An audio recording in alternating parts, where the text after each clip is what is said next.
Hello, I'm Peter Hussey, and this activity is a movement exercise called Filling the Space. We bring the participants into a very wide and open space, and we ask them to form couples, A and B.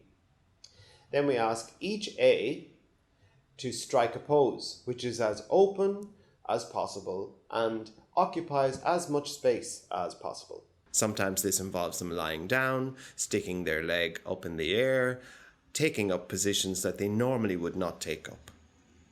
When they are in situ, B freezes, A steps out, looks around, and tries to fill up some of the empty space now occupied by B.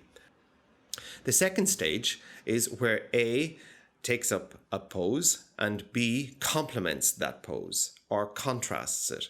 They begin to tell a story, if you like. However, they don't use words, they simply respond imaginatively to what they see from the other person. In stage 3, we introduce perhaps the idea of comedy and tragedy, where people can play with the idea of undermining the other person's pose.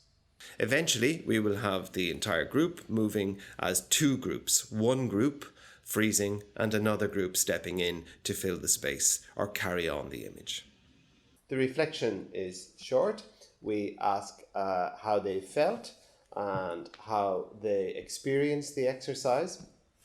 And we explore the notion of what it felt like to stop eventually using words or sounds when they're communicating with the other person, of not having to justify ourselves to another person, not having to apologize, not having to comment on what we've just done, not having to fill a silence with sounds. In this sense, we're free. To sum up, we ask people to form pairs A and B. A is encouraged to strike a pose in the room which occupies as much space as possible. B then is asked to fill as much of the empty space around A with their own body as they can.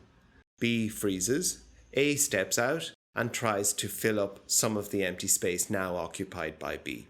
For more information on this and other activities, visit www.dramaforyouthwork.eu. The link is in the description.